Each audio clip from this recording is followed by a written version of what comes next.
कि एलजेपी जिस तरह से अलग लड़ रही है, आप लोगों का क्या कहना, क्या आकलन है आप लोगों ये बीजेपी पार्टी का खुद चाल है, कुछ नहीं। बीजेपी पार्टी का चाल ये है कि नीतीश कुमार जी के खिलाफ जो एंटी इनकम्बेंसी है, नीतीश कुमार जी पूरा विफल रही। उनके खिलाफ जो एंटी इनकम्बेंसी बिहार में पैदा हो चुके हैं, उसके भाग कम से कम कांग्रेस पार्टी या आरजेडी पार्टी की जेब में ना जाए, वो वोट सीधा एलजेपी के पास जाए, नहीं तो बीजेपी के पास जाए।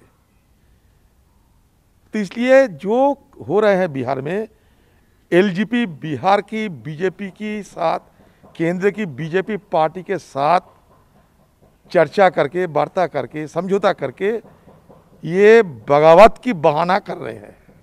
कोई बगावत नहीं है, ये बीजेपी पार्टी की खुद एक चाल है। वो चाल इसलिए है कि नीतीश कुमार जी के खिलाफ जो आम लोगों में जो क्रोध है, नीतीश कुमार जी की जो विफलता है, निकम्मियत की जो मुद्दा है, उसके खिलाफ जो वोट देने वाले हैं वो कम से कम आरजेडी कांग्रेस को वोट ना दे, वो एलजेपी की जेब में वोट डाले। इसीलिए सारे ये बहाना बनाया गया। ये सारे उन्हीं का खेल है, बीजेपी पार्टी का खुद खेल है। तो इसका मतलब जिस गठबंधन की बात आप करते हैं बीजेपी जेडीयू, वो शुरू से ही ये चालाकी पे भरोसा करके, लोगों को गुमराह करने की मतलब करके जो बनते हैं, उसके अंदर वो शक्ति नहीं रहते। उल्टी तरफ आप देखो, कांग्रेस, आरजेडी, लेट पार्टी जिन्होंने विपक्ष में गठबंधन किए हैं, हमारे बीच कोई तानातनी नहीं है, कोई हमारे बीच तनाव नहीं है।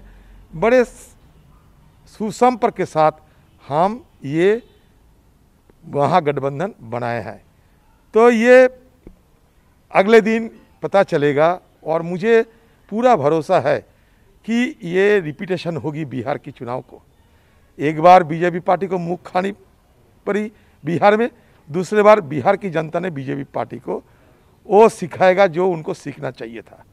दादा, एक मुद्दा और है, हाथरस से जुड़ा तरह तरह की बयानबाजी हो रही है। अब पुलिस का कहना है कि जो आरोपी है और लड़की के परिवार वालों के बीच में काफ़ी बातचीत हुई है, कई बार कॉल, 100 से ज़्यादा बार कॉल हुआ है। दूसरी तरफ बीजेपी के एक नेता ने यहाँ तक सवाल उठा दिया है कि लड़की के चरित्र पर सवाल उठाते हुए कहा कि ऐसी लड़कियाँ गन्ने के खेत में ही क्यों पाई जाती हैं, और जितने आरोपी हैं, जब तक साबित ना हो जाए, सीबीआई जांच जब तक ना हो, तब तक उनको रिहा करना चाहिए, उनको बेल दी जानी चाहिए। ये तमाम बातें देखिए, इस तरीके की बेशर्मी की बात अगर कोई कहे तो हमें कहना क्या है। और जिस बीजेपी पार्टी हर बात में अपने नीति, अपने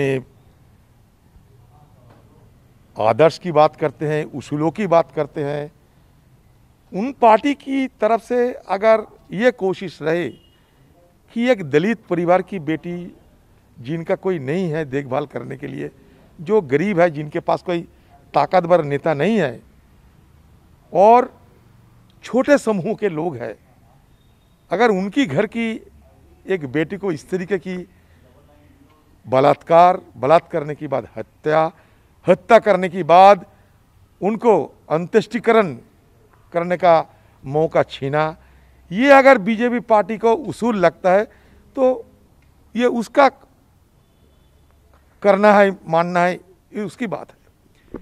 लेकिन सारे दुनिया ने देखा है, आज तक कभी ऐसा नहीं हुआ कि यूनाइटेड नेशंस भी इस घटना के खिलाफ अपना बात रखे। इसको आलोचना किया है यूनाइटेड नेशंस के ऑफिसर्स।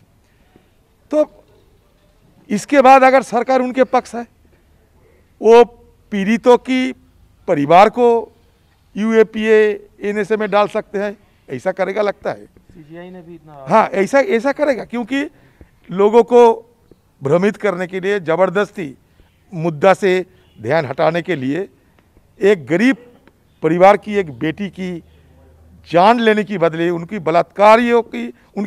बलात्कार की साजा देने की बदले ये बलात्कारियों की मददगार बनते जा रहे हैं। तो अगले दिन हम कहेंगे बीजेपी पार्टी खूनी और बलात्कारियों की मददगार है। ये बीजेपी पार्टी के ऊपर ये इल्ज़ाम लग चुके हैं और अगले दिन और लगेगी। हमें तो बड़ी तज्जुब लगता है कि हमारे प्रधानमंत्री जी क्यों चुप्पी साधे हैं। मैंने पहले भी कह चुके हैं, प्रधानमंत्री जी लोकल से ग्लोबल हर बात में भोकल रहते हैं, लेकिन आज क्या हो गया कि हमारे प्रधानमंत्री जी वो भी चुप्पी साधे हैं।